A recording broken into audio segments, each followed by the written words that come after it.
above all nature and all created things, above all wisdom and all the ways of man.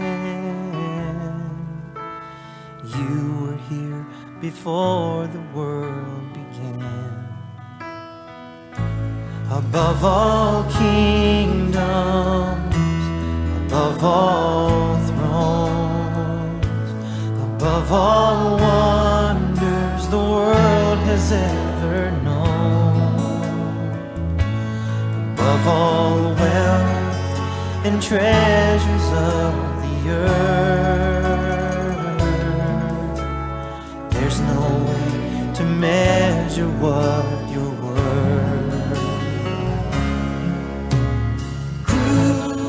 Salut à vous, bien-aimés dans le Seigneur. Nous vous bénissons de la part de notre Père, par Jésus-Christ, le seul Seigneur, le seul Sauveur, celui qui est, qui était et qui revient bientôt. Tunawasalimu ndugu wapendwa katika Bwana kwa jina la Yesu Kristo ambaye ni Bwana mmoja, aliyekuwako, aliye na anayerudi karibuni. Que la grâce de Dieu notre Père vous soit encore accordée par Jésus-Christ, le roi des rois. Neema ya Bwana Mungu wetu iwe juu yenu kwa njia ya Yesu Kristo ambaye ni mfalme wa wafalme, le tout-puissant, mwenye uwezo wote, l'alpha et l'oméga, alpha na omega, le premier et le dernier, ambaye ni mwanzo na mwisho, le commencement et la fin. mwanzo na mwisho. Soyez abondamment bénis, peuple de Dieu. Barikiwe sana taifa la Mungu. Bienvenue encore à votre émission spéciale, Karibu sana tena kwenye kipindi hichi, le temps de la repentance, muda wa kutubu, l'heure de la repentance. muda wa kutubu. Car en tant qu'enfant de Dieu, Maana kama mtoto wa Mungu, nous sommes appelés, bien-aimés dans le Seigneur, tumeitwa wapendwa katika Bwana, à marcher dans les voies du Seigneur, kutembea katika njia za Bwana, à glorifier le Seigneur dans ce que nous faisons, kumtukuza Mungu katika et à tuyafanyayo, le célébrer par toute notre conduite. na kumtukuza katika maisha yetu yote. Voilà pourquoi hier, Ndio maana jana nous avons parlé des fruits dignes de la repentance. tuliongea kuhusu matunda ipasayo kwa toba. Nous avons parlé pour dire que la repentance, c'est pas simplement demander pardon. Tuliona ya kwamba kutubu sio kusema tu C'est nisamehe, pas simplement confesser les péchés. haiko tu kukiri dhambi, C'est pas simplement les œuvres de la chair. haiko tu matendo ya mwili. C'est aussi des voies qu'on peut prendre. Inakuwa pia ndani ya njia ambayo C'est aussi tunaweza des chukua, directions qu'on peut prendre. inaweza kuwa pia njia ambayo tunaweza C'est aussi jichukulia, l'attitude, le caractère qu'on peut avoir inakuwa pia ni katika tabia na matendo ambayo tunaweza fanya qui ne glorifie pas le Seigneur. ambayo haimtukuzi C'est Mungu. aussi des habitudes qu'on peut avoir Ni matendo ambayo tunaweza kuwa qui nayo peuvent venir obscurcir les voies du ambayo Seigneur. naweza kuja kuleta giza ndani ya njia za On Bwana. a vu que Jésus-Christ a appelé l'église d'Éphèse à la repentance. Tuliona ya kwamba Yesu Kristo aleta kanisa la Efeso kwa kutubu. Pourtant, il a dit de bonnes choses que cette église faisait. Ingawa alisema maneno mazuri ambayo kanisa ilikuwa Une nafanya. église qui était persévérante,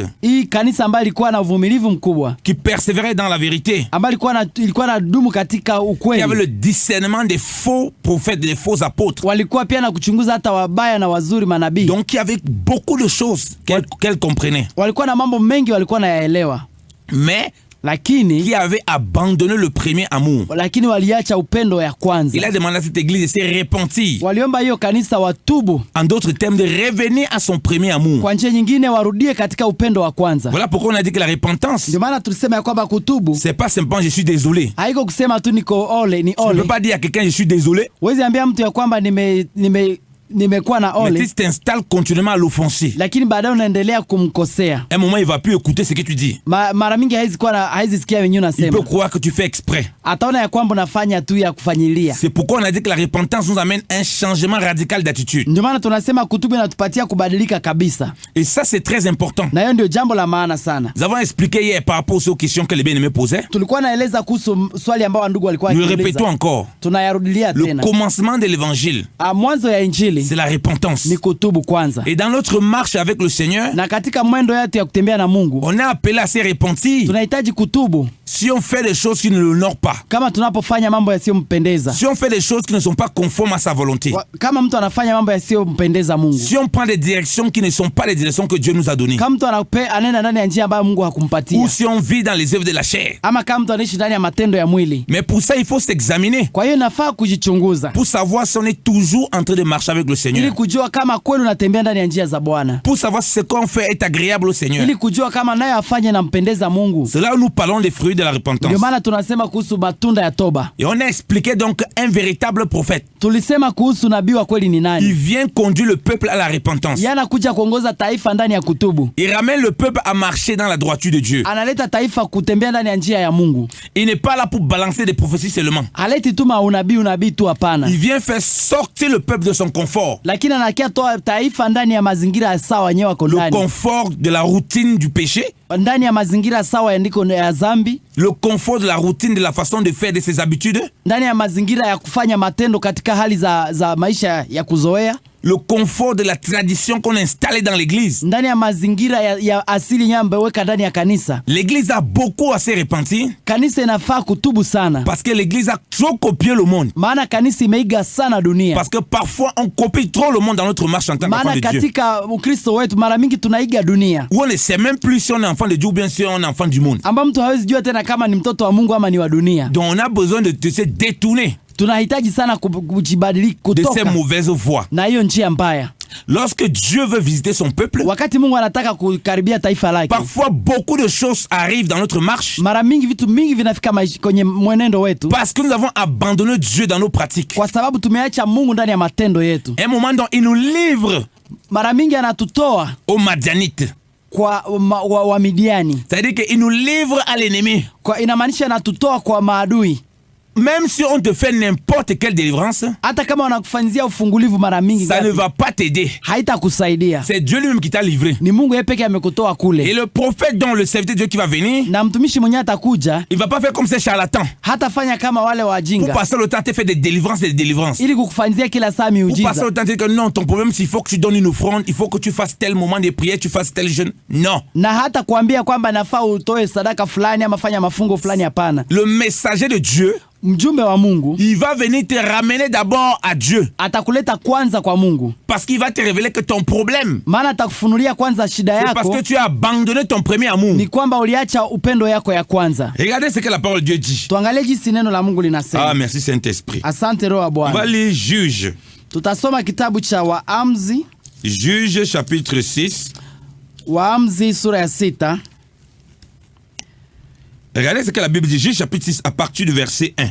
Tutasoma kitabu cha Waamuzi sura ya 6 kuanzia mstari wa kwanza. On dit, les Israélites firent ce qui est mal aux yeux de l'Éternel. Et l'Éternel les livra entre les mains de Madian pendant 7 ans. Waisraeli walifanya mambo yanayomchukiza Bwana, na Bwana akawatoa kwa adui yao muda wa miaka 7. Israël est une figure de l'Église. Israeli ni picha ya kanisa. On dit qu'il fit ce qui est mal aux yeux de l'Éternel. Inasemeka kwamba walifanya mambo yanayomchukiza Et Bwana, c'est Dieu qui les a livrés entre les mains des Madianites. na Mungu ndiye aliwatoa kwa mikono ya Wamidiani. Lorsque l'Église veut se conformer au monde, Wakati kanisa inaiga dunia, veut copier les traditions païennes, inaiga asili za il y a kishetani tellement de coutumes qu'on a installées wanakuwa na tamaduni zenye qui imewekwa ne glorifient pas le Seigneur. ambaye mtukuzi Mungu. Et il demande de se repentir de ça. Anaomba watubu kwa hiyo. Donc, on passe au temps à vouloir chasser les démons. Watu wanapitiza muda kufukuza tu mapepo, Alors que c'est Dieu lui-même qui nous a livrés ingawa ni Mungu mwenyewe alileta watu pale kwenye hiyo pour nous shida amener à la repentance. ili kuleta mtu kutubu. Regardez ce que les Israélites vont faire. Tuangalie gisi Ils Waisraeli vont faire walifanya. exactement comme on fait dans les églises aujourd'hui. Walifanya kama leo makanisa wanavyofanya. À partir du verset 1, on dit, la main de Madian fut puissante contre Israël. C'est à cause de Madian que les Israélites se firent des tranchées dans les montagnes, dans des cavernes et dans des fortifications. Vasi ya pili nasema mkono wa Midiani ulikuwa na nguvu juu ya Israeli, tena kwa sababu ya Midiani wana wa Israeli walijifanyizia hayo mashimo yaliyo milimani na hayo mapango na hizo ngome. Lorsque Dieu les a livrés entre les mains de Madian, Wakati Mungu aliwatoa ndani ya mikono ya Misri ya wa Midiani, quand beaucoup les démons les menacent, wakati mapepo ilikuwa inawasumbua, au lieu de se remettre en question, kuliko kujichunguza, ils vont dans des montagnes. wakaenda kwenye milima. Montagne de prière, Milima ya maombi, montagne de jeûne. mlima wa kufunga. Ils cherchent la face de Dieu. Wanatafuta uso wa Mungu, Alors que Dieu attend la repentance. ingawa Mungu anatafuta kwao kutubu. Ça n'avait rien changé pour Israël. Haitabadilisha Waisraeli, Peu importe où ils se cachaient, hata haijalishi ile ilichojificha. l'ennemi avait droit sur eux. Adui alikuwa na sheria juu yao. Jésus-Christ dit Yesu Kristo akasema, que l'ennemi vient adui anakuja contre moi. juu yangu, mais il n'a rien à moi. lakini hana chochote ndani Donc, yangu. il n'a rien qui lui appartenait à Hana Jésus-Christ. kitu ambacho ni chake ndani ya Yesu. Si tu as quelque chose qui appartient au diable, Kama uko na kitu ambacho ni cha shetani, il a le droit de réclamer. iko na haki ya Et kukihitaji, Dieu lui-même va le laisser réclamer. na Mungu atamwacha akihitaji kwako. Si tu vis une vie qui n'est pas agréable au Seigneur, Kama unaishi maisha ambayo hampendezi Mungu, mais tu ouvres toi-même la porte à des démons. wewe peke unajifungulia mlango kwa mapepo. Tu ouvres toi-même la porte à toutes sortes de mauvaises choses. Wewe peke unajifungulia mlango kwa mambo mabaya. Donc, aller à les montagnes de prière comme les Israélites. Kwa hivyo kwenda kwenye milima ya maombi kama Waisraeli, Aller à les montagnes de délivrance. kwenda kwenye milima ya kufunguliwa, Être dans des cavernes kwenda ndani ya mashimo, de toutes sortes de religiosités. kwenda ndani ya hali ya kidini. Fais toutes sortes de doctrines. La semer, sème, tu vas récolter. Sème l'argent, tu vas récolter. Au kusema panda mbegu tavuna, panda mbegu tavuna, Ça ne va rien résoudre. haitaleta suluhisho. Parce qu'on a lu au premier verset Maana tumesoma shairi la kwanza, le problème qui a fait en sorte que Dieu les livre. shida ambayo iliacha Mungu anawatoa kwa maadui Parce qu'il faisait ce qui est mal aux yeux de Dieu. ni kwa sababu walikuwa wanafanya vitu vibaya mbele za Mungu. Or, pour que Dieu te livre, Ili Mungu akuweke nje il ya faut que maadui, Dieu t'ait interpellé plusieurs fois ni mpaka kweli Mungu naye amekuonya mara mingi et que tu t'es endurci. na kwamba umekataa maonyo yake. Voilà pourquoi, bien-aimé dans le Ndio Seigneur, maana wapendwa katika Bwana, avant de solliciter la montagne, kabla haujaenda kwenye mlima, avant de voir garder tous tes biens, ça et là, vouloir chercher la face de Dieu pour avoir la grâce pour faire tout ça, kabla hujaweka mambo yako vitu zako mali zako na kutafuta uso wa Bwana, rassure-toi déjà que ce que tu fais n'est pas mal aux yeux du Seigneur. hakikisha kwamba kwanza kenye unafanya hakiko mbaya mbele za Et Bwana, que Dieu agrée la façon dont tu marches. na kwamba Mungu anakubali jinsi unavyotembea. Sinon, tu vas t'essouffler beaucoup. Pasipo hiyo utateseka sana. C'est pourquoi les gens sont trop essoufflés dans la maison de Dieu. Ndio maana unapata Wakristo wengi wanateseka ndani ya nyumba ya Mungu. Des cavernes et des fortifications. Watu wako ndani ya mashimo ya Une des kujipatia. cavernes, on dit que non, viens donner une enveloppe prophétique. Vraiment, ça va protéger tes biens. Watu wanaenda kwenye majango, wanasema wanaleta hata masadaka juu ya wachunge vitu zao. Viens donner de l'argent, ça va protéger tes biens. Wanasema kuja na pesa italinda mambo C'est zako. ce qu'ils faisaient. Ils allaient dans les montagnes, dans les cavernes, ils mettaient tous les biens, toutes les choses. Ndio hao vile vile walikuwa wanaenda kwenye milima, kule majangwa juu kufanya mambo yao kuwe sawa. Mais ça ne changeait rien. Lakini haikuwa nabadilisha kitu chochote. C'est un combat spirituel. Ilikuwa tu ni vita ya kiroho. Donc peu importe où tu pars, où tu fais n'importe quoi, si ce que tu fais, tu es mal aux yeux du Seigneur, tu ne pourras pas. Haijalishi chochote kenye unafanya kwa Mungu, kama haujaingia ndani ya mpango ya Mungu hautaweza chochote. Tu ne pourras pas tenir devant les démons. Hautaweza kusimama mbele ya mapepo. Tu peux les chasser comme tu veux, ils ne craignent pas. Unaweza kuzifukuza gisi unataka, lakini habita kuogopa. Alléluia. Amen. On lit à partir du verset 3. Tunasoma tena mstari wa 3. On dit quand Israël avait sémé, Madian montait avec Amalek et les Bédouins de l'Orient. Et ils montaient contre lui. Ils campaient à face de lui, détruisaient les productions du pays jusque vers Gaza et ne laissaient en Israël ni vivre, ni brebis, ni bœufs, ni ânes.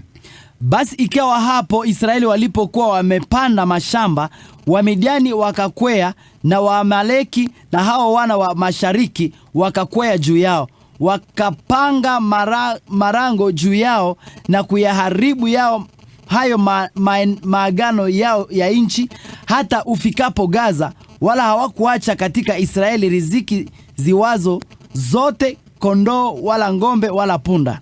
Donc tout ce qu'ils avaient fait était complètement ruiné. Kwa hivi yote waliofanya iliharibika. Tous les efforts étaient en vain. Yani kujikaza kwa yote ilikuwa bure. Pourquoi? Kwa nini? Parce que c'est Dieu qui les avait livrés. Kwa sababu ni Mungu ndio mwali batoa ndani ile shida. Et pourquoi Dieu les a livrés? Kwa nini Mungu aliwaweka mwile shida? Parce qu'ils faisaient ce qui est mal aux yeux de Kwa l'Éternel. sababu walikuwa nafanya yaliyomchukiza Mungu. Parce qu'ils sont endurcis dans le mal. Maana walikuwa na ugumu ndani ya mabaya. Parce qu'ils sont endurcis dans les mauvaises voies. Walikuwa na ugumu ndani ya njia zao mbaya. Parce que beaucoup sont dans l'idolâtrie. Kwa sababu wengi wako ndani ya kuabudu sanamu. Beaucoup sont dans l'idolâtrie du pasteur. Wengi wako ndani ya kuabudu mchungaji. L'idolâtrie des serviteurs de Dieu. Wanaabudu wachungaji. L'idolâtrie de leurs enfants. Wanaabudu watoto wao.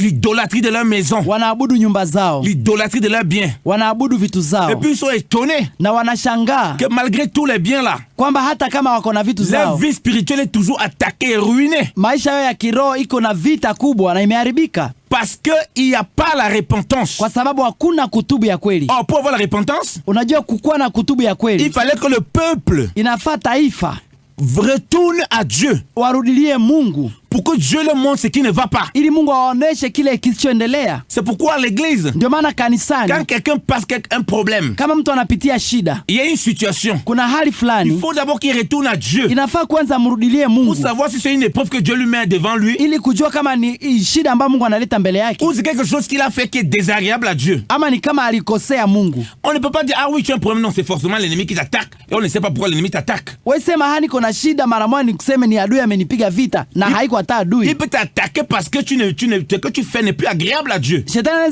anaweza kukupiga vita ni kwa sababu hauko pia mpango ya Mungu, En ce moment, il a tous les droits de t'attaquer. na hapo anakuwa na haki yote ya kukupiga vita. Il peut t'attaquer comme Jésus qui était dans le désert parce que Dieu veut aussi voir le degré de foi.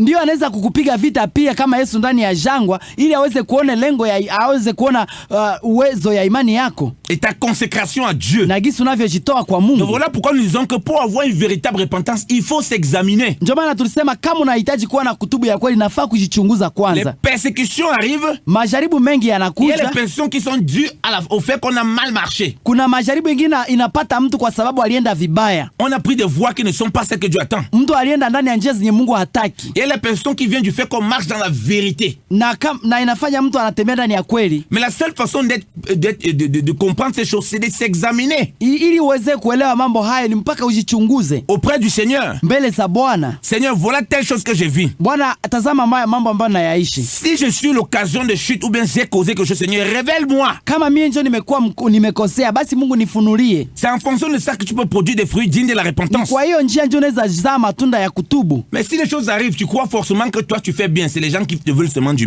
mal. Kama mambo inafika, wewe unawaza tu njuko nafaa mzuri, wale banafanyaka mbaya. Tu t'endurcis toujours dans tes mauvaises voies. Ni kama uko unajifanyia moyo mgumu ndani ya njia zako mbaya, Et l'ennemi va te ruiner. na adui atakufanyia mabaya zaidi. Voilà pourquoi vous voyez les gens, ils détestent beaucoup de personnes. Ndio maana tunaona watu wanachunguza watu La sana. Bible dit que nous n'avons pas combat contre la chair et le sang. Biblia inasema vita vyetu si vya damu na nyama. Donc le problème d'Israël, c'est pas contre les Madianites en réalité. Ndio maana unakuta shida ya Waisraeli haikuwa hata kwanza kabisa juu ya Wamidiani. Car les Madianites, c'est une figure de ce qui est spirituel. Ingawa Wamidiani ni kama picha ya kiroho. Le problème premier, c'est avec Dieu.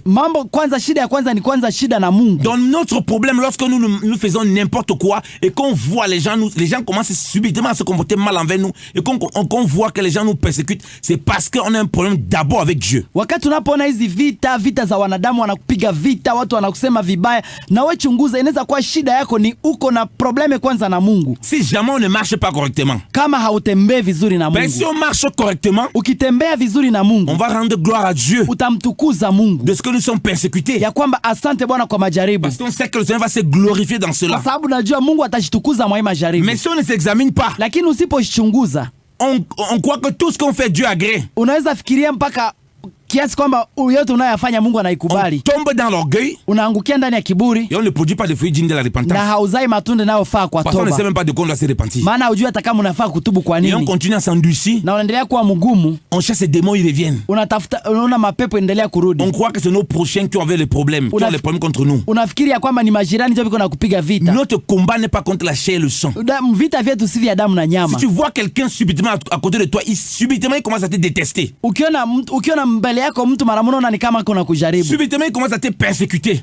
Mara moja anaanza kukujaribu. Ça peut être Dieu qui permet qu'il te persécute. Inaweza kuwa Mungu yuko na ruhusu maadui ya kujaribu. Pour que tu t'examines. Ili uweze kujichunguza, kujirudia. Afin de te repentir de tes mauvaises voies. Ili uweze kujirudia na njia mbaya. Et produire des fruits dignes de la repentance. Na uweze kuzaa matunda yanayofaa toba. Afin d'être agréable au Seigneur. Ili uweze kumpendeza Mungu. Voilà pourquoi nous le disons toujours. Ndio maana tunasema vizuri sana. Un prophète ne va pas venir te dire ce que tu veux entendre. Nabii hatakuja kukuambia kile unachopenda usikie. Il va venir te dire ce que tu dois entendre. Atakuja kukuambia kile unafaa kusikia. Parce que si tu es dans un désert, maana kama uko ndani ya jangwa, il ne vient pas faire les prières pour dire non, sors du désert. Vraiment, c'est pas normal que tu sois dans ce désert. Hata kia kuombea utoke ndani ya jangwa, hapana. C'est faux. Hapana, ni mbaya. Tu peux dans ce désert. Unakuwa ndani ya jangwa. Parce que c'est Dieu qui veut que tu sois dans ce désert. Maana ni Mungu anataka uwe ndani ya jangwa. Dieu lui-même a conduit les enfants d'Israël dans le désert. Mungu yeye peke alipeleka watoto wa Israeli ndani ya jangwa. Si Dieu conduit les gens dans le désert, qui es-tu toi pour vouloir sortir dans le désert? Mungu akipeleka watoto ndani ya jangwa, wewe ni nani ili uweze kujitoa ndani? Donc Moïse était un prophète et il devait écouter ce que Dieu dit. Donc ramène dans le désert. Unakuta Musa alikuwa nabii na yeye peke alikuwa anasema wapeleke kule ndani ya jangwa. Quel est ce prophète qui il sait pas pourquoi tu es dans le désert, il veut à tout prix te faire sortir du désert? Ni nabii aina gani ambaye ameona uko ndani ya jangwa, hataki kujua ni kwa nini ulikuwa pale, lakini anapenda akutoe ndani. Alors que dans le désert là, Ingawa ndani ya ile jangwa, Dieu veut parler à ton cœur. Mungu anapenda aseme njoo na roho Dieu veut yako. travailler ton cœur. Mungu anapenda atengeneze roho Dieu yako. veut ôter les choses qui ne l'honorent pas. Mungu anapenda atoe ndani yako Dieu visivyomtukuza. veut te ramener à la repentance. Mungu anapenda kurudisha ndani ya kutubu. Dieu veut t'amener à un autre standard. Mungu anapenda kuweka ndani ya kiwango Et si tu kingine. ne connais pas des péchés, Na kama hujui dhambi, ou bien si tu ne fais rien de mal, kama ufanyi chochote Dieu kibaya, veut te perfectionner par ce désert. Mungu anataka kuweke akukamilishe ndani ya hiyo Et toi, tu veux jangwa. t'opposer à sa volonté. Na unataka kujitenga na mapenzi Tu dis yake. non, ce n'est pas normal ce désert. Unasema haiko vizuri hiyo Il n'y a jangwa. rien qui t'arrive dans ta vie. Hakuna kitu kinaweza kufikia Si maishani tu es véritablement un enfant de Dieu, kama uko mtoto kweli wa Mungu, qui ne soit le fruit du hasard. kama ikuwe kitu cha kukuja kubahatisha. Tout est prévu par Dieu Kila kitu yote Mungu pour anakifanyaka na ton mpango perfectionnement. ili kukutafakasa na kukamilisha. Voilà pourquoi j'ai dit Ili ndio maana que nikasema lorsqu'on se répand, wakati mtu ce n'est anatubu, pas parce que forcément on est un enfant du diable ou on fait les choses qui ne sont pas bien. sio kwa sababu uko tu mtoto wa shetani ama juu haukufanya Parce que mazuri. Dieu doit nous amener à un autre niveau. Mungu anapenda kuweka ndani ya kiwango kingine. Voilà pourquoi Job a connu cette expérience. Ndio maana Ayubu alipata hiyo hali Par sa maladie, kwa njia ya magonjwa il yake. a appris à connaître Dieu. Alijua tena Mungu Il a dit, zaidi. mes oreilles avaient entendu parler de toi, Alisema masikio yangu ilikusikia, mais mes yeux t'ont vu. lakini sasa macho yangu Au travers de imekuona. son épreuve, Kwa njia ya kujaribikiwa Dieu l'a kwake, amené à le voir, Mungu aliweka njia ya ne kumwona, plus seulement l'entendre. sio kumsikia tu. Il a changé radicalement de façon de comprendre. Alibadilika kabisa kwa mtazamo, Il est devenu davantage encore un homme de foi. akakuwa sasa mtu wa imani zaidi, Parce qu'il avait un problème avec la foi. kwa sababu alikuwa na shida ya Il imani. y avait la peur. Alikuwa na woga, La peur qu'un malheur arrive à ses enfants alikuwa na woga kama yeye ya kawaida kwa watoto wa parce Mungu, qu'ils auraient péché contre Dieu. kwa sababu alikosea Au Mungu. travers de tout ce qu'il a vécu, Kwa sababu kwa njia yoyote aliyoyaishi, il a vu Dieu aliona Mungu sasa dans sa souffrance. katika mateso Il yake. n'a pas vu Dieu après qu'il soit guéri. Hakuona Mungu baada ya kupona, C'est dans la souffrance qu'il a vu Dieu ni ndani ya mateso ndio et aliona qu'il Mungu, a été maintenant relevé. na hapo ndio Alléluia. aliinuliwa sasa. Amen. C'est comme ça que le Seigneur marche. Hapo ndio vile Mungu anataka tutembee. Donc les enfants d'Israël, Ndio hivyo watoto wa ils Israeli n'avaient pas compris cela. hawakuelewa mambo Ils hayo, continuaient à vouloir garder dans les cavernes, à vouloir s'aimer sans aller interroger Dieu. walikuwa nabaki tu kwenye milima, kwenye majangwa na kupenda kupanda mbegu, lakini hawakutaka kutafuta Mungu. Voilà pourquoi on parle de la repentance. Ndio maana tunasema kuhusu Tu kutubu. continues à s'aimer. Est-ce que c'est Dieu qui t'a demandé de s'aimer? Unapenda kuendelea kupanda mbegu. Je, ni Mungu amesema upande mbegu? Tu continues à prendre des engagements. Est-ce que c'est Dieu qui t'a conduit à prendre ces engagements? Unafaa tunachukua tu mauamuzi. Je, ni Mungu amesema uchukue hiyo mauamuzi? As-tu prié le Seigneur pour qu'il te montre vraiment que tu dois faire ça? Je, uliomba Mungu akakuongoza ufanye vile? Après, tu es étonné que tu as tellement de complications dans ces choses. Na baadaye unashangaa wakati unaenda shindwa ile maneno yenyewe Tu ulipanga. accuses que non, pasteur, l'ennemi m'attaque. Ce n'est pas l'attaque de l'ennemi. Na unasema ni adui ndio alinipiga vita. Haiko adui. Oui, il y a les cas où c'est Dieu qui t'a montré vraiment qu'il faut que tu fasses et l'ennemi t'attaque. Ndio kuna wakati ambao adui anaweza kupiga vita na Mungu anakuonesha ni Mais ce n'est kweli. pas ce cas dont nous parlons là. Lakini haiko njoo hii njia yenyewe tuko Le cas nous nazungumzia. parlons, c'est que la plupart des choses que nous engageons, Dieu n'est pas dedans. Mara mingi kenye tuko naongea ni kwamba mara mingi watu wanachukua maamuzi na Mungu haiko ndani. Quand l'ennemi vient ravager tout ce qu'on a sémé, Na wakati adui anapokuja kuchukua tuliyovuna, il faut s'examiner. inafaa kujichunguza. Pas dire non, allons arracher ce que l'ennemi a volé. Tu sais- Allons arracher ce que l'ennemi a volé. Usiseme nenda chukua yenye adui alichukua Tu ne alikamata. peux rien arracher. Wezi kamata kitu kwa adui. S'il est capable de voler, ça veut dire que ta maison est vide. Kama aliweza kuchukua, maanake inamaanisha nyumba yako haina kitu. Ça veut dire que ta maison, il peut casser la porte quand il veut. Maanake ina maana kwamba anaweza vunja nyumba yako gizi anataka. Donc même si tu dis que tu arraches, il va revenir reprendre tout. Hata ukisema unaichukua tena kwa adui, atakuja tena ikamata. Donc il faut arrêter ces fausses doctrines d'arracher des choses au diable. Mwache kwanza mafundisho mabaya ya kutoa kitu kwa shetani. D'arracher tes bénédictions au diable. Enda nyang'anya shetani Tu mabaraka ne zako. peux rien lui arracher. Hawezi mnyang'anya kitu. Si tu as besoin de marcher dans la crainte de Dieu, Unahitaji kutembea ndani ya woga wa Mungu il ne peut kwanza. pas rentrer dans une telle maison. Hawezi ingia ndani ya nyumba ya mtu mwenye anaogopa Mungu. Même si c'est persécute comment? Hata kama akimjaribu namna Parce gani, qu'il voit la main de Dieu. anaona kwanza mkono wa Mungu ndani ya Et ile si tu marches nyumba. dans la crainte de Dieu, Na ukitembea ndani ya woga wa Mungu, s'il ravage tout, akikuja kuchukua yote, il n'a pas volé. hakuiba. Parce que Dieu va faire encore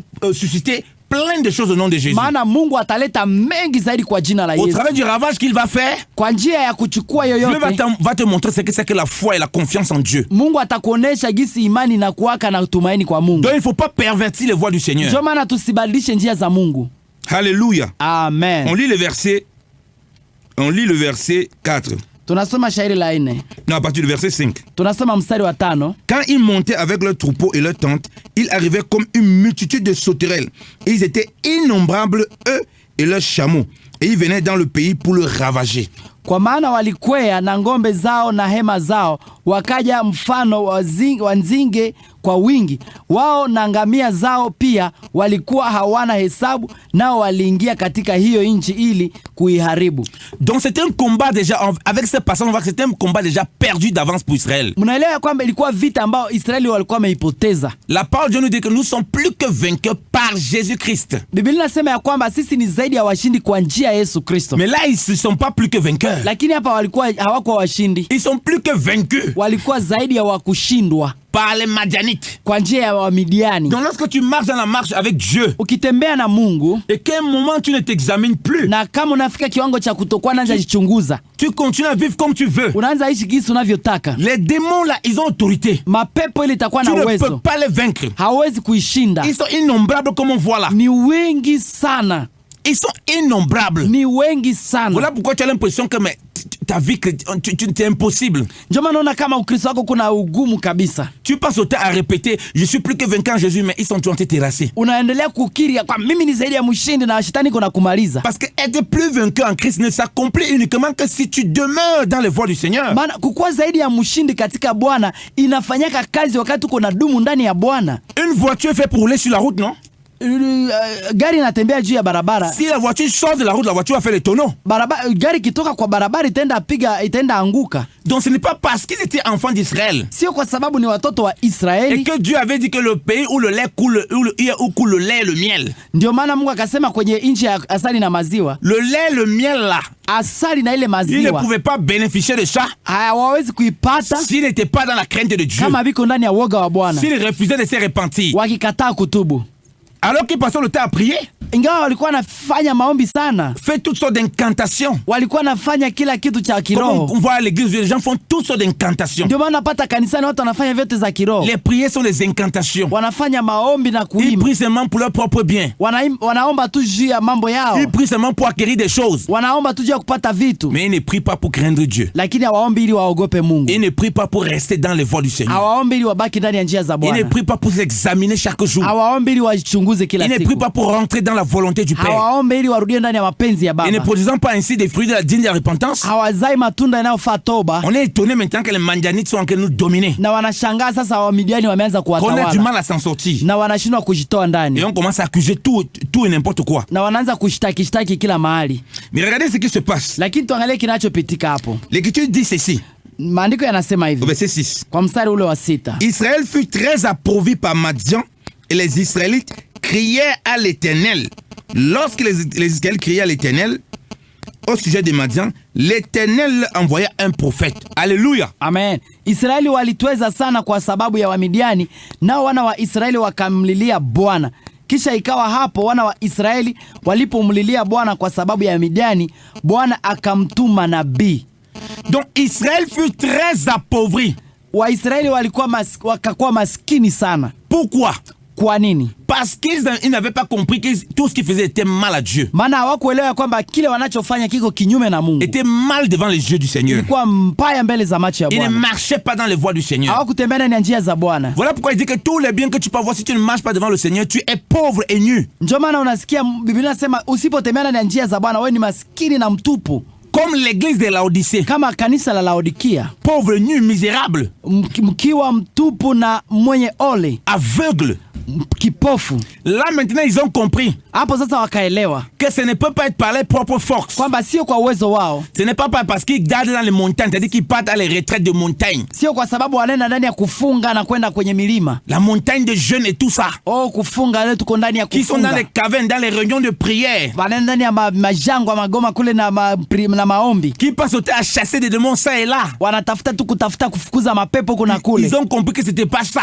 Walielewa gisi haiko njoo dawa. Qu'ils étaient des kids, une fois que s'appauvrir pendant qu'ils faisaient tout ça. Wakajikuta biko nafanya ile yote lakini wameendelea kuwa maskini zaidi. Qu'il fallait qu'ils crient à l'Éternel. Ikabidi sasa waanze kumulilia Mungu. En ce moment c'est l'Éternel qui cherchait. Na sasa hapo Mungu ndio akaanza kumtafuta. Ce n'était plus leur richesse qu'ils cherchaient. Haiko tena sasa utajiri yao ndio walianza tafuta. Ce n'était plus les montagnes qu'ils cherchaient. Haiko tena milima ndio wakaanza tafuta. Ce n'était plus leur propre bien qu'ils cherchaient. Haiko tena vitu zao ndio wakaanza kutafuta. Mais c'est l'Éternel qui cherchait. Wakaanza kutafuta Bwana. Et Dieu a envoyé un prophète. Na Mungu akatuma nabii. Et pourquoi Dieu répond en envoyant un prophète? Kwa nini Mungu anatuma nabii? Comme on vous a dit. Gisi tulivyosema, Un prophète ne vient pas distribuer les prophéties comme des bonbons. nabii hakujake kuleta maprofesi kama mabombo. Il ne vient pas distribuer les paroles, voilà, pour vous dire des choses qui vont vous faire plaisir. Nabii yake leta maneno ya kuwapatia tu furaha yenu. La première réponse à Dieu lorsque le peuple vit dans une vie de désordre Jibu la Mungu kama anaona taifa linatembea vibaya et que le peuple réalise que par nos propres moyens, on ne peut pas, on a essayé de tous les moyens, na wanapoona ya kwamba tumejaribu kwa njia yetu yote, et que le peuple crie à l'Éternel, na kama taifa linamlilia Mungu, quand Dieu envoie un prophète, wakati Mungu anatuma nabii, c'est la réponse à la prière de ce peuple. ni jibu la Mungu kwa wale taifa. Comme lorsque vous allez crier à Dieu, oh Seigneur, il y a les massacres à Butembo et à Beni, Kama vile tunavyomlilia Mungu kwamba kuna kukata watu Beni, dans tous les environs de notre pays.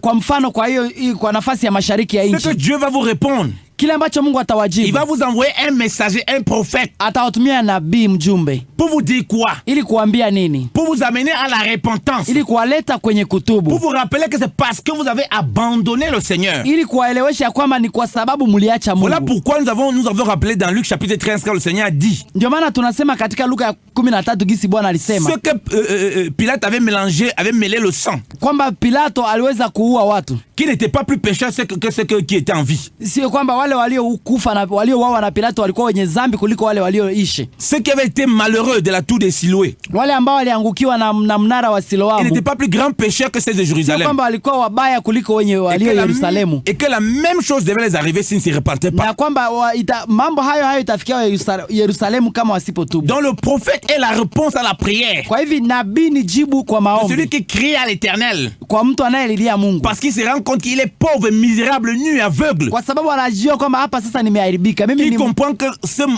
c'est rester dans les montagnes, les cavernes, ambaye alikuwa anaona kama kubakia kwenye milima na dans toutes sortes de mashamba programmes de l'église. na mipango yote ya kanisa. Ce n'est pas ça d'abord. Hiyo sio kwanza kitu cha Qu'il kwanza. faut d'abord qu'il soit connecté à Dieu. Inafaa kwanza kujiconnect kwa Qu'il Mungu. faut qu'il sache ce que Dieu attend de lui. Inafaa kujua nini Mungu anataka. Et le prophète, donc, comme on a dit, Na hapa nabii vile tumesema, il ne vient pas dire oui, je vois vraiment que tu as besoin de ça, et puis il te donne. hakuji kusema kweli ninaona mahitaji yako wenyewe unahitaji. Il Hapana, ne vient pas te donner les choses que tu veux entendre. hakuji kupatia kile wanachotaka. Et le prophète dit quoi au verset 8? Nabii anasema nini kwa mstari wa 8? Il a dit, ainsi parle l'Éternel, le Dieu d'Israël. Anasema hivi ndivyo Bwana wa Israeli anasema, Je vous ai fait monter d'Égypte et je vous ai fait sortir de la maison de servitude. niliwatoa Misri na nikawatoa kwenye nyumba ya utumwa. Je vous ai délivré de la main des Égyptiens et de la main de tous vos oppresseurs. Niliwaokoa na mkono wa Misri na mkono wa watesaji wenu. Je les ai chassés devant vous et je vous ai donné leur pays. Niliwatoa mbele yenu na nikawapatia nchi yao. Je vous ai dit, je suis l'Éternel votre Dieu. Nikamwambia mimi ni Mungu wenu.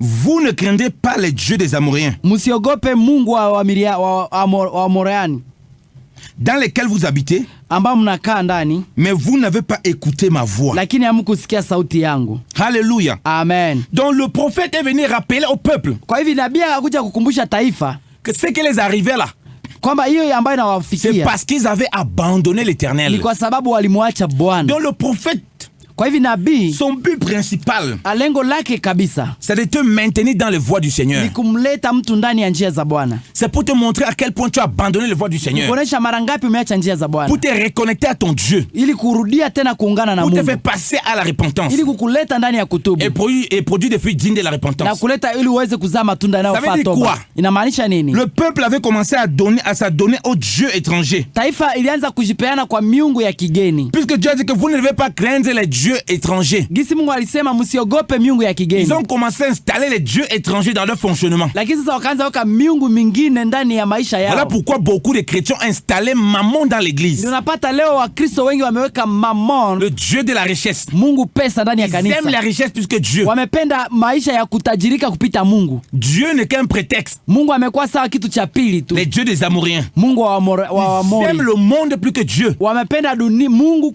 dunia kuliko Amener Mungu. des mentalités de l'Égypte. Wameleta akili ya Misri. Et le peuple est dans une extrême souffrance. Na taifa inakuwa ndani ya mateso On dit makubwa. ouais non, c'est parce que tu as reçu Jésus. Wanasema ni kwa sababu ulipokea Yesu. Oui, il y a la souffrance qui est à cause que tu as reçu Jésus. Ndio kuna mateso kwa sababu ulipata Yesu. Mais il y a beaucoup la souffrance qui est à cause du fait que tu as ramené le Dieu de l'Égypte. Lakini kuna pia mateso mengine kwa sababu umeleta Mungu wa Misri. Que tu as ramené les dieux des Amoréens. Umeleta Mungu wa Amori. Avec toutes les perversions. Ndani ya hali yao ya kuchanganyikiwa. Dans ta marche chrétienne. Ndani ya maisha yako ya Kikristo. Voilà pourquoi. Ndio maana tu peux te retrouver en boîte de nuit. Unajipata huko sasa et les dimanches tu te retrouves au culte. Na Sunday na Jumapili unajipata ibada kwenye ibada. Voilà pourquoi.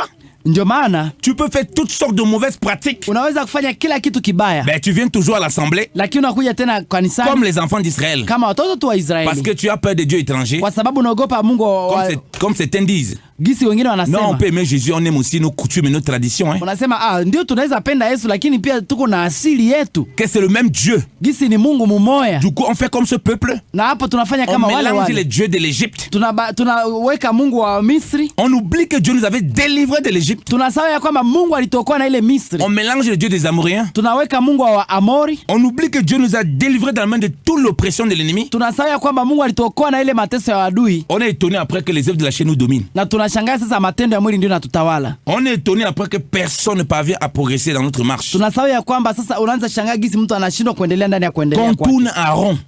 Mtu anakuwa anajizunguruka kotu. On tourne en rond. Mtu anaanza kujizunguruka kotu. Donc le prophète bien-aimé dans le Seigneur. Hivi nabii wapendwa, il vient remettre le peuple sur le droit chemin. Analeta taifa ndani ya njia sawa. En les rappelant ce qu'ils ont abandonné. Ili kuwakumbusha walichokiacha. Voilà pourquoi on vous dit. Ndio maana wanawaambia. Les massacres qu'il y a dans le pays.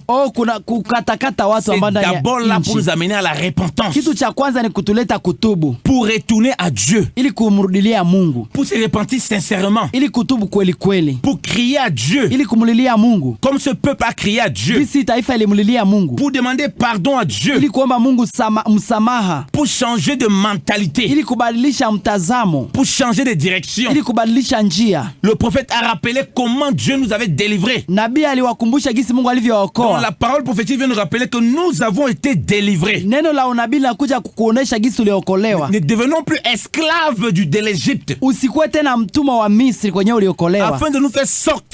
Ili kutoka des complications du monde ndani ya hali ya kuchanganyikiwa kwa dunia nous sommes rentrés ambao tulikuwa tumerudia ndani et qui ont commencé à pervertir les voies du Seigneur. Na gisi tulianza kuharibisha njia za Bwana. Et c'est là où on produit des fruits dignes de la repentance. Na hapo ndio mtu anaweza kuzaa matunda yanayofaa toba. Si ce n'est pas ça qui est en premier lieu, kama haiko ndio ya kwanza, ce prophète là sera un pervers. Nabii huyo atakuwa mwenye kuchanganyikiwa. Il va venir donner beaucoup de prophéties. Ataleta maunabii mingi sana. Plein de prophéties. Ambayo inajaa maunabii sana. Qui ne servent à rien. Ambayo haita faida yoyote. Qui ne te reconnecte pas à Dieu. Haikulete mbele za Mungu. Qui ne suscite pas la crainte de Dieu chez toi. Hailete hata woga wa Mungu ndani yako. Mais qui fait en sorte que ambayo inafanya tu kwamba lui soit idolâtré. Yeye anakupenda Dieu abudiwe. Alléluia. Amen.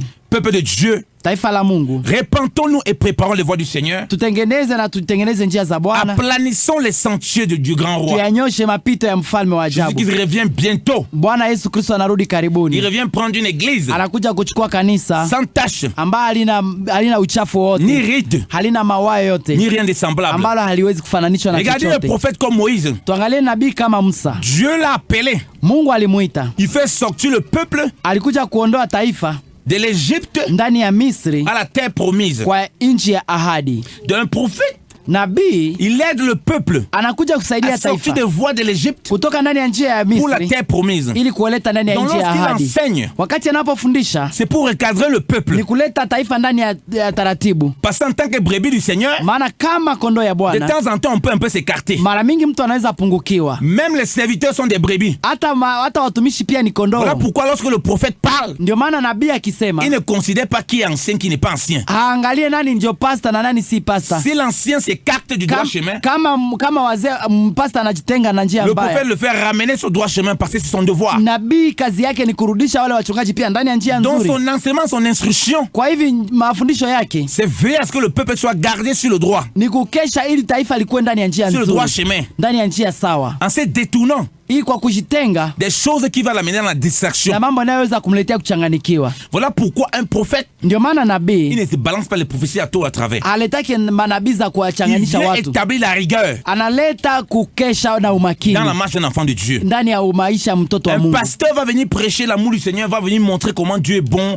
et aider le chrétien à marcher tous les jours. Oui, gloire à Dieu. Mchungaji atakuja kueleza gisi Mungu ni mwema na kuonesha watu gisi ya kutembea ndani ya njia za Bwana. Asante. Mais le prophète va venir le ramener dans la rigueur. Lakini lakini nabii atakuja kuwaleta ndani ya pour qu'ils umakini ne s'habituent pas à la facilité. ili wasizoee kuzoea. Comme ce peuple s'était habitué à la facilité, Jinsi taifa ilikuwa inakuwa ndani ya mazoea, il dit de toute façon le lait, le miel coule. walikuwa naona tu kabisa ni maziwa na asali na shuka tu. À un moment, ils ne voyaient plus le lait, le miel, il n'y avait Wakati plus. mwingine sasa wakaona maziwa na asali haiko tena. Parce que le lait, le miel, c'est le Seigneur Jésus-Christ lui-même. Maana maziwa na asali ni Yesu Kristo mwenyewe. Parce qu'il dit que celui qui demeure en moi et moi en lui, Maana anasema yule anayekaa ndani yangu na mimi ndani yake il porte beaucoup de fruits. anazaa matunda mengi. D'un moment, le lait, le miel cesse de couler. Kuna wakati mwingine maziwa na asali Parce qu'on naisha ne demeure pas dans le Seigneur kwa Jésus-Christ. sababu mtu adumu ndani ya Kristo. D'où la nécessité de se repentir. Ndio maana tunakazia sana mtu atubu. C'est à partir de là, Ni kwa njia ya hayo, quand le peuple a crié, wakati taifa inapolia, que Dieu a suscité maintenant Gédéon pour pouvoir les délivrer. ndio Mungu akainua Gideoni ili kuja kuwaokoa. En écoutant la voix du prophète, Kwa kusikia sauti ya Gideoni, Dieu a maintenant suscité Gédéon. Mungu akaleta sasa huyu nabii Donc pour que Gideoni, Gédéon soit suscité pour la délivrance dans ta marche, ili Mungu alete Gideoni ndani ya maisha yako. ça passe à crier à Dieu. Inakuja kwanza wewe kwanza À umemulilia écouter Mungu le message de la repentance. kwa kusikia kwanza sauti ya À se kutubu détourner de ses mauvaises voies. na kuacha njia mbaya, Et Dieu ramène la délivrance. na Mungu anaweza kuleta kufunguliwa. Dieu ne va pas faire les choses pour te faire plaisir. Mungu hataleta maneno juu ya kukufurahisha tu wewe. Ses voies ne changent pas. Njia za Mungu hazibadilike. Il est le même hier, aujourd'hui, éternellement, dit le Yeye ni Seigneur. jana, leo na hata milele, Bwana anasema. Voilà pourquoi, peuple Dieu, Ndio maana taifa la Mungu il est important ni ya maana sana de comprendre cela. kuelewa hayo. Dieu a envoyé aussi des prophètes Mungu alituma pia nabii pour prévenir le peuple ili kukumbusha taifa des dangers qui pouvaient arriver. na hatari ambayo inaweza kufika. Les prophéties qui te montrent seulement que tu vas avoir des bonnes choses. Hii maunabii kuonesha tu kama mtapata tu vya mzuri. Les prophéties qui montrent seulement que tout va bien se passer pour toi. Hii maprofesi nayo kuonesha gizi mambo tu itakuwa sawa. C'est les prophéties très dangereuses. Ni maunabii zenye ziko na hatari kubwa. Oui, tu peux avoir des belles prophéties qui te montrent des belles choses. Ndio kunaweza kuwa unabii nayo kuonesha mazuri. Mais si ce n'est que ces gens de prophéties que tu écoutes, Lakini kama hicho ndio maunabii zao unasikiaka, fais très attention. angalisho sana. Les prophètes dans la Bible, Nabii ndani ya Biblia ils ne disaient pas les bonnes choses aux gens. hakuwa anasema mazuri tu kwa watu. Ils disaient des choses difficiles à entendre. Alikuwa anasema mambo ya kushangaza na ya Parce que ce kugumu kwa n'était pas ce kusikia. que le peuple voulait entendre. Maana ilikuwa hivi vitu vyenye watoto wa Mungu ambao anapenda kusikia. Michée prophétisait. Mika alikuwa anatabiri. Il disait à Akab Alikuwa anaambia Akabu que Dieu va te livrer ya kwamba Mungu atakutoa si tu pars en guerre. kama utenda vitani. Pendant ce temps, 400 prophètes, Katikati ya wale manabii 400 il disait à Akab, alikuwa anaambia Akabu, va, Dieu va livrer entre tes mains. enda, Mungu atasaidia, atakuokoa. Alors que Akab ne marchait pas droitement. Ingawa Akabu hakuwa anatembea, Ahabu hakuwa anatembea vizuri. Donc ça veut dire qu'un prophète vient t'instruire dans la voie du Seigneur. Ina maana ya kwamba nabii anakuja kuongoza ndani ya njia Il za ne vient Bwana. pas dire ce que tu vas entendre. Hakie kuambia vinyo unapenda Il vient kusikia. dire ce que tu dois entendre. Anakie kuambia vinyo nafaa Parce qu'il ne usikie. prophétise pas juste pour prophétiser. Maana hatabiri tu kwa La kutabiri. prophétie est un enseignement Matabiri yake ni mafundisho pour te maintenir les voies de Dieu, ili kukuleta ndani ya njia za Mungu, pour te maintenir la crainte de Dieu. ili kuleta ndani ya oga ya Bwana. Alléluia. Amen. Alléluia. Amen, amen. Alléluia. Haleluya. Bien-aimés dans le Seigneur. Wapendwa katika Bwana. Regardons ce que la Bible dit dans 2 Chroniques chapitre 36. Tunasoma katika Mambo ya Nyakati ya pili sura ya 6. Donc voilà pourquoi faites attention à ceux qui veulent vous dire des choses agréables à entendre. Ndio maana angalisho kwa mtu anayependa kuambia mambo naye apenda kuyasikia. Oui, Dieu va susciter même des véritables messagers pour vous dire des choses, des très bonnes choses. Ndio Mungu ataleta wajumbe wa kweli kuambia mazuri, Mais qui vont vous attacher à Dieu. lakini watakao kuunganisha njoo na Mungu. Parce que même quand quelque chose ne vous plaît pas, qui semble une mauvaise chose, Maana kama hata kitu kinaonekana kikufurahishe, c'est une bonne chose. Alléluia. basi ni kitu Si kizuri. vous êtes un enfant de Dieu, Kama wewe ni mtoto wa Mungu, parce que ça vous reconnecte à Dieu. kwa sababu inakurudisha kwa Mungu. 2 Chroniques chapitre 36. Mambo ya Nyakati ya pili sura ya 36 ama 36. Regardez ce que la Bible dit à partir du verset 14. Tunaangalia pale kwenye mstari wa 14. Tous les chefs des sacrificateurs et le peuple multiplièrent aussi les pires infidélités. Suivant toutes les horribles pratiques des nations, ils profanèrent la maison de l'Éternel qu'il avait sanctifiée à Jérusalem. Na zaidi ya hayo wakuu wote wa makuhani na watu wakakosa mno sawasawa na machukizo yote ya mataifa, wakainajisi nyumba ya Bwana aliyoitakasa katika Yerusalemu. Les sacrificateurs étaient ceux qui étaient censés conduire le peuple, enseigner le peuple, instruire le peuple. Makuhani ni watu ambao wamewekwa pale juu ya kuongoza na kusaidia na kulea taifa. Comme aujourd'hui, les serviteurs de Dieu sont censés encadrer le peuple, instruire le peuple. Kama vile leo watumishi wa Mungu wamefaa pale kuwa juu ya kusaidia taifa, mais ils multiplient les pires méchancetés parmi le peuple. lakini sasa wanaleta zaidi machafuko ndani ya Ils prennent la taifa. maison de Dieu en otage. Wanachukua nyumba ya Mungu kama kama kitu cha mateka. L'église du Seigneur est devenue leur église. Kanisa la Bwana limekuwa lao. Les chrétiens sont devenus leurs fidèles. Kanisa Wakristo wamekuwa sasa kama ni waamini wao. Tu n'as aucune brebis. Hauna kondoo mmoja Tu n'as hata. aucun fidèle. Hauna mwamini hata mmoja. Toutes les brebis sont les brebis du Seigneur. Kondoo zote pale ni za Bwana. Tous les fidèles sont les fidèles de Christ. Waamini wote ni waamini wa Kristo. C'est-à-dire attachés à Christ. Wameungana na Kristo. Quand Dieu dit t'es fidèle, ça veut dire que c'est à toi qui sont fidèles. Ukisema Bakristo wangu manake ni bako njo biko kwako kubana kwa waaminifu kwako. Voilà pourquoi tu peux faire n'importe quoi. Njo maana unafanyaka kila chenye unataka. Alors le peuple ne dit rien. Na taifa haitaki Et kusema même kitu. les véritables messagers que Dieu envoie, Na hata wale wajumbe wa kweli ambao Mungu certains anatuma. vont rentrer dans la corruption. Wengine wanaingia pia kuchanganikiwa. Prêcher ce que les gens veulent entendre. Wanahubiri kile ambacho watu wanapenda Avoir kusikia. peur du regard des hommes. Kwa sababu ya kuogopa watu, Avoir peur d'être rejeté. kwa kuogopa kutupiliwa nje, Et vont se compromettre. wanajichanganya. Comme on a dit, Gisi tulivyosema, la figure prophétique de Jean-Baptiste, picha ya Yohana Mbatizaji c'est qu'avant que Christ ne revienne, ilikuwa ni kabla Kristo hajafika. l'église dans cette figure prophétique pour annoncer la repentance. Njo vile vile kanisa iko na ile picha kutangaza kutubu, La croix de Jésus-Christ. msalaba wa Kristo Yesu, L'avènement de Christ. kurudi kwa Yesu Kristo. Et soudain, Na ghafla, et subitement, na ghafla le Seigneur va apparaître dans son temps pour enlever son église. Bwana atakuja na kuchukua kanisa lake. Puisque plus le temps avance, Gisi kanisa muda inapoendelea, plus l'iniquité s'installe dans vile l'église. vile njo unakuta dhambi endelea Car kukaa le ndani ya mystère kanisa. de l'iniquité aussi progresse. Kwa sababu pia huduma ya dhambi inaendelea kuwa na umaarufu wake. Donc ces paroles de chronique Kwa hivi hiyo neno la ya katika mambo ya est nyakati une parole prophétique ni neno la unabii qui montre dans quel état plus on avance au retour du Seigneur, ambayo inaonyesha ya kwamba ukirudia ndani ya njia za Bwana, plus il y aura le désordre. mara mingi ukiacha njia za Bwana utaendelea ndani ya Mais kuchanganikiwa, gloire soit rendue à Dieu, lakini utukufu umrudie c'est qu'il a Mungu. toujours un peuple de reste. Kuna taifa tu ambayo imekuwa ni Que ces mabaki, véritables enfants, gisi ni watoto wa Mungu wa ces kweli, véritables brebis, watoto wa Mungu, kondoo za Bwana ya entendent kweli, la voix du Seigneur wanasikia tu sauti ya Mungu et le suivent. na wanamfuata. C'est-à-dire en renonçant à eux-mêmes, Inamaanisha kwa wakijikana en se wenyewe, repentant des mauvaises voies, kwa kutubu njia zao mbaya, en jetant les dieux étrangers qu'ils avaient mis dans leur maison, kwa kutupa miungu mingine, en abandonnant les pratiques lugubres qui sont installées dans l'église. kwa kuacha matabia chafu ambazo zimewekwa kanisani. Tandis que les faux Ingawaje wale wabaya vont continuer à rejeter le véritable message. wanaendelea kutupilia injili ya Mais kweli, Dieu avertit toujours lakini Mungu anaendelea kukumbusha avant watu de juger. kabla hajawahukumu, kabla hajatenda. Regardez ce que le verset 15 nous dit. Tunaangalia mstari wa 15 vile unavyosema, Lorsqu'ils pratiquaient des choses qui n'étaient pas honorables devant Dieu, wakati walikuwa wanafanya mambo yasiyompendeza Mungu. la Bible dit que l'Éternel, le Dieu de leur père, la Bible dit l'Éternel, le Dieu de leur père, leur avait envoyé de bonne heure des avertissements par l'intermédiaire de ses messagers, car il voulait épargner son peuple et sa propre demeure. Naye Bwana Mungu wa baba zao akatuma kwao kwa mikono ya wajumbe wake, akiondoa mapema na kutuma, kwa sababu aliwahurumia watu wake na makao yake. Donc dans tous ces désastres, Dieu a compassion. Kwa hivi katika hali yote ile Mungu alikuwa na Il envoie huruma. des messagers à son peuple Mungu alituma wajumbe kwa taifa lake. qui ne vont pas venir donner des prophéties bidons, Hawezi kuleta maunabii zenye qui ne zina vont pas maana. venir dire des choses pour satisfaire la chair. Hawezi leta mambo juu ya kutimiza tu mambo ya mwili. Plus que l'iniquité ne fait que progresser, Gisi maovu inaendelea kuzidi, le Seigneur a dit à cause de l'iniquité, la charité de plusieurs va refroidir. Mungu anasema kwa sababu ya dhambi upendo ya wengi Donc itapoa. la charité va refroidir. Kwa hivyo upendo ya wengi kupoa, Comme au temps de Jean-Baptiste, kama kwa muda wa Yohana il y Mbatizaji aura plusieurs pharisiens. kutakuwa Wafarisayo Mais wengi, Jean-Baptiste a annoncé la repentance. lakini Yohana Mbatizaji alisema kuhusu kutubu. Donc Dieu va citer des messagers Kwa hivyo Mungu ataleta wajumbe pour épargner sa propre demeure. ili kuokoa nafasi yake. Car l'apôtre Pierre nous dit que le jugement commence dans la maison de Dieu. Maana Petro mtume anasema ya kwamba hukumu inaanza ndani ya Il nyumba ya va Mungu. ôter l'ivraie.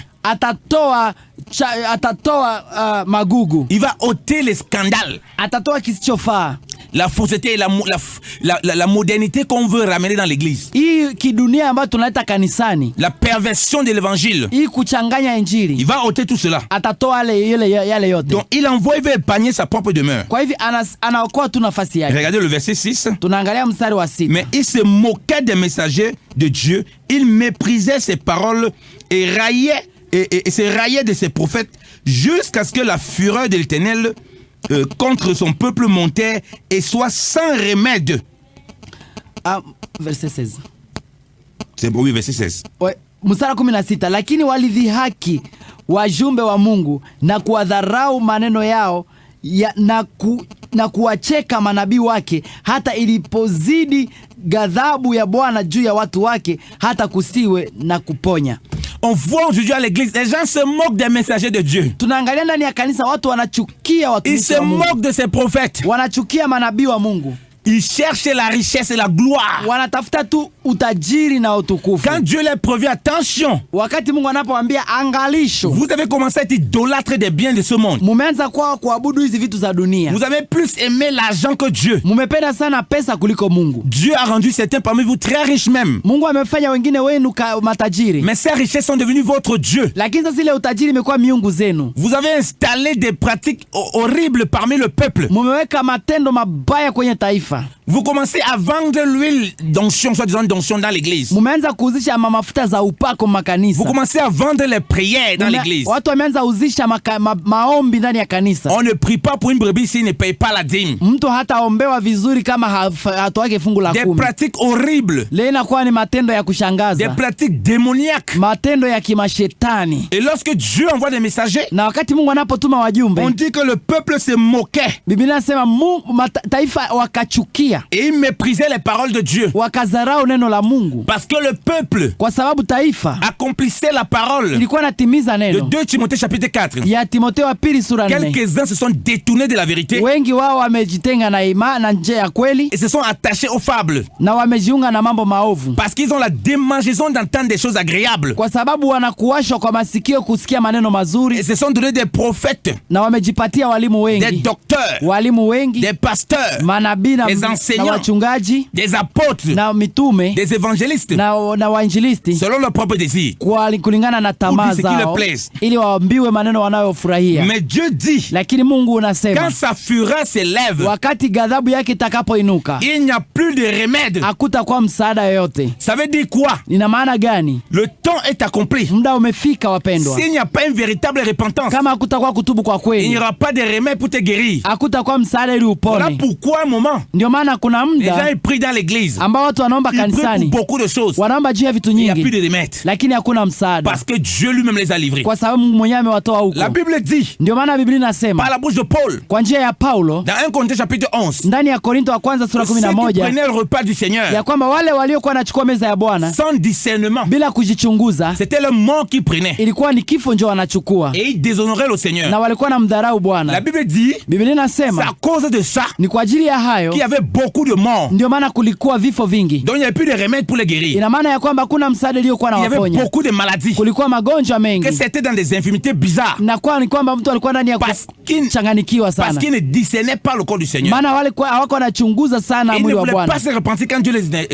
Dieu les interpellait. Hawako wanatubu wakati Mungu alikuwa anawaleta kutubu. Il y a beaucoup de maladies. Kuna magonjwa mengi. Beaucoup de pratiques. Mambo mengi tunayofanya. On ne parvient pas à se défaire. Watu waweze kuyaacha. Parce qu'il n'y a plus de remède. Kwa sababu hakuna msaada. La colère de Dieu est déjà installée. Tayari adhabu ya Bwana iko. Le peuple de Dieu. Oh taifa la Mungu. Si nous entendons la voix du Seigneur aujourd'hui. Tukisikia sauti ya Bwana leo. N'endurcissons pas notre cœur. Tusifanye mioyo zetu kuwa migumu. Mais acceptons le Seigneur de tout notre cœur. Lakini tukubali Bwana na mioyo zetu zote. Car Dieu ne veut pas nous livrer. Maana Mungu hataki atutoe kwa maadui. Premièrement. Kwa kitu cha kwanza. Il veut nous sauver. Anataka tuokoe. Il veut nous délivrer. Anataka tusaidie. Regardez ce que les gens disent à Jean-Baptiste. Tuangalie kitu ambacho watu waliambia Yohana Mbatizaji. Ils venaient pour se baptiser. Walikuja ili wabatiziwe. Ils avaient compris. Walielewa ya kwamba qu'il devait passer par une vraie repentance. Inafaa wapite kwenye kutubu ya kweli. Et qu'il devait produire des fruits dignes de la repentance. Na kwamba inafaa zae matunda yanayofaa toba. Dans Luc chapitre 3. Ndani ya kitabu cha Luka sura ya 3. À partir du verset 10. Kuanzia mstari wa 10. Peuple de Dieu. Taifa la Mungu. Comme nous l'avons dit. Gisi tulivyosema. Les fruits de la repentance. Matunda ya toba. Sont agréables. Ni inapendeza. Parce que Dieu lui-même se nourrit de ses fruits. Kwa sababu Mungu mwenyewe anakula ile matunda. Dieu lui-même prend plaisir aux bons fruits que nous produisons. Mungu anapenda sana matunda mema tunayozaa. Parce que les fruits sont faits pour manger. Maana matunda imefanyika ili tuikule. Et comme on a dit, Jésus-Christ ne veut pas avoir des indigestions. Ndio maana tunasema ya kwamba Yesu hataki kuumizwa tumbo. S'il a des indigestions, il nous vomit de sa bouche. Akijisikia tumbo imelumia juu ya chakula atatapika. Donc on ne peut pas rester, on demeure toujours dans des voies qui n'honorent pas Dieu. Hatuwezi kubakia ndani ya vitu zenye hazimpendezi Mungu. Et on se moque des messagers de Dieu. Na tunachukia taifa wajumbe wa Mungu. Et on croit que c'est sans conséquence. Na tunafikiri kwamba haina shaka yote. Dieu lui-même va faire de l'ordre dans son église. Mungu yeye mwenyewe ataleta taratibu kanisani. Et il commence à faire de l'ordre. Na ashaanza tayari en envoyant ses messagers kwa kutuma wajumbe wake. Pour annoncer le retour à la croix. Ili kurudisha watu kwa msalaba. Pour annoncer le retour à la parole de Dieu. Ili kurudisha watu kwa neno la Mungu. Pour annoncer le retour aux choses célestes. Ili kurudisha watu kwa mambo ya mbinguni. Alléluia. Amen. Il dit à partir du verset 10 dans Luc chapitre 3 à partir du verset 10. Luka sura 3 mstari wa 10. Les foules l'interrogeaient. Makutano alimuuliza, que ferons-nous donc? Tufanye nini basi? Il leur répondit, akawajibu akisema, que celui qui a 2 tuniques mwenye kanzu mbili partage avec celui qui n'en a pas, na ampe asiye na kanzu, et que celui qui a de quoi manger na mwenye vyakula fasse de même. Na afanye vivyo hivyo. Il vint aussi des péagers, watoza ushuru nao wakaja, pour être baptisés, et il lui dit, wakaja kubatiza, wakamuuliza, Maître, mwalimu, que ferons-nous? Tufanye nini na sisi? Il a dit, akawaambia, n'exigez rien au-delà de ce qui vous a été ordonné. Msitoze usuru zaidi kuliko mnavyo. Des soldats aussi lui demandèrent, askari nao wakamuuliza, et nous que ferons-nous? Wakisema nasi tufanye nini? Il leur dit, akawaambia, ne faites violence à personne, msimdhulumu mtu, et ne dénoncez personne à tort, wala msimshtaki mtu kwa uongo, mais contentez-vous de votre solde, de votre salaire. Tena mtosheke na mshahara wenu. Comme le peuple était dans l'attente, basi watu walipokuwa wakiongoja, et que tout le monde se demandait intérieurement si Jean n'était pas le Christ, na wakaanza kuuliza kama Yohana si Kristo. Amen, arrêtons-nous là. Amen, tunaweza kuachia hapo. Donc le peuple est venu auprès de Jean-Baptiste. Hapo taifa likuja kumbele ya Yohana Mbatizaji. Walikuwa wakimuuliza, qu'est-ce qu'il faut pour produire les fruits dignes de la repentance? Tunaweza kufanya nini tuzae matunda ya toba? Il dit, voilà ce que vous devez faire. Akaanza kuonesha wanachoweza kufanya. Il montre des actions pratiques. Anaanza kuonesha matendo yanaweza kufanya. Les fruits dignes de la repentance, matendo ya toba, c'est dans les choses simples de la vie. Ni mambo yaliyo rahisi ndani ya maisha. Partage ton pain avec celui qui a faim. Patia mkate wako kwa mtu mwenye ako na njaa. Jésus qui dit, Yesu Kristo akasema, qu'il va revenir dans sa gloire. Atakaporudi na utukufu wake. Il va dire à ses brebis, atambia kondoo zake, j'avais faim, tu m'avais donné à manger. Nilikuwa na njaa ukanipa chakula. J'étais nu, tu m'as revêtu. Nilikuwa mtupu ukanipa mavazi. Il prend des fruits pratiques. Anachukua mambo yenyewe tunaishi, qui sortent automatiquement d'un enfant de Dieu qui vit par la foi. Ambayo inaiko kawaida kwa mtoto wa Mungu anaishi kwa imani. Qui est là pour témoigner. Ambayo anaweza kuyashuhudia. Qu'il est converti au Seigneur. Kwamba aliokoka kwa Bwana. Qui ne pense plus qu'à sa propre personne. Ambaye afikirie tu kwa ubinafsi. Dans le prophète, kwa hivi nabii, il vient remettre le peuple de Dieu, anarudisha taifa la Mungu, à repenser leur voie, kwa kurudisha njia zao, à considérer leur prochain dans leur action, kwa kuangalia tena ndugu yao ama jirani yao katika matendo. Partage ta tunique. Unaweza shiriki na mwenzako, unampatia nguo, unaweza mpatia mkate. On sait que le pain que tu as reçu c'est Jésus-Christ de Nazareth. Tunajua kwamba mkate ambao ulipewa ni Yesu Kristo kwanza. Tu vas le partager le pain spirituel, ça c'est vrai. Unampatia kwanza maneno ya Mungu, ni kweli, ni sawa. Mais tu dois aussi partager ton pain physique. Lakini pia nafaa kumpatia ya kimwili. On voit qu'au péager, tunaona pia huyu mtoza ushuru, qui était la plupart des malhonnêtes, ambaye alikuwa pia ni mtu kama mwizi. Quand ils se sont baptisés, alipobatizwa, il a dit qu'il n'exigeait rien au-delà de ce qui est nécessaire. Akasema sitaleta tena kitu kwa kuamrisha. On voit qu'il parlait même aux soldats. Tukaona kwamba alisema pia na maskari. Un prophète parle à tout le monde. Nabii anasema na wote. Il est là que Dieu a envoyé. Anasema pale kwa sababu Mungu alimtuma. Pour que même la société marche correctement. Ili pia société itembee vizuri. Et que les gens mettent leur voie droite devant le Seigneur. Ili watu waweze kutembeza njia zao vizuri mbele ya Mungu. Et que les gens se préparent à la rencontre du Seigneur. Ili watu wajitayarishe kwa ajili ya Bwana. Que le nom du Seigneur soit béni, peuple de Dieu. Jina la Bwana libarikiwe, taifa la Mungu. Repentons-nous et préparons les voies du Seigneur. Tubu na kutengeneza njia za Bwana. Aplanissons les sentiers du grand roi. Tengenezeni mapito yake. Jésus-Christ revient bientôt. Maana Yesu Kristo yuaja karibu. Il revient prendre une église. Anakuja kuchukua kanisa sans tache, ambalo halina shaka yote, ni ride, halina mawa, ni rien de semblable. Na alifananishwa na chochote. La grâce et la paix de Dieu avec vous. Neema ya Bwana iwe juu yenu. Au nom de Jésus-Christ de Nazareth. Kwa jina la Yesu Kristo wa Nazareti. Amen. Amen. Wapendwa, tunapoelekea kumaliza tukiwa na dakika 2 hivi, kuna swali ambalo mtu ameuliza kwa njia ya simu. Maana popote ulipo unaweza kutupigia simu ama kuandika ujumbe kwa njia ya namba ya Airtel, nayo ni 09 94 81 05 23. Tutaweza kujibu maswali yako kesho, lakini unaweza kutuma ujumbe kwa hiyo neno 09 94 81 05 23. Kuna mwingine anasema hivi: Courage les hommes de Dieu. La Bible dit cherchez premièrement le royaume de Dieu et les autres choses viendront par-dessus tout.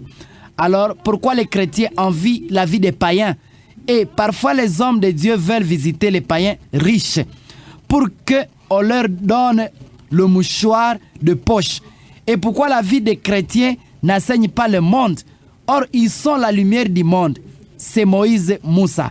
Si Dieu vient quand le serviteur est égaré et peut, est-ce qu'on peut lui rendre grâce? Je crois bien qu'on va répondre de même à cause du temps. Tunaamini tunaweza kujibu kesho. Ndugu Moïse, asante sana kwa swali lako. Comme on a lu dans la parole de Dieu, Gisi umesoma kwanza ndani ya neno la Mungu. tous ces prédicateurs qui ils accomplissent la parole de Dieu. Wale wote ambao wanatimiza neno la Mungu wa Parce ubiri. qu'on dit que dans 2 Timothée chapitre 4 du verset 1 au verset 4, Kwa sababu tumesema ndani ya on Timotheo dit que les gens vont se donner une foule de watu docteurs watajipatia walimu wengi selon leur propre désir.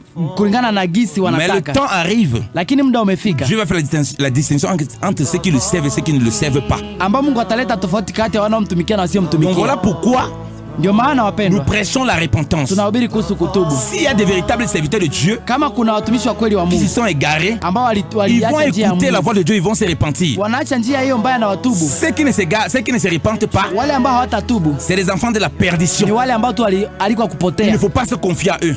Wale haiko hata wa Parce kutegemea, que Dieu connaît son peuple maana Mungu anajua taifa et son lake peuple le reconnaît. na taifa lake Et quand wanamjua son peuple écoute sa voix, na taifa lake wakisikia son sauti peuple se yake détourne des mauvaises voies na wanaacha njia mbaya et ils reviennent à lui. na wanamrudilia. Amen. Amen, amen. Basi tunashukuru sana wapendwa, na asante sana kwa nafasi hii. Basi tunaweza kuwapatia tu programu zetu ili muweze kujua mahali tuko. Tutakuwa na programu ambayo tuko kesho tena 10h30 mpaka 11h30. Pole sana muda wetu umeisha, lakini 10h30 kesho tena tuko kwa Radio Rook FM mpaka 11h30. Na lundi na mardi tutakuwa ku Espace Rook pale Vungi karibu na Sebse Vungi a partir ya 15h juste mpaka 17h juste, pamoja na mtumishi Yannick toka Suisse.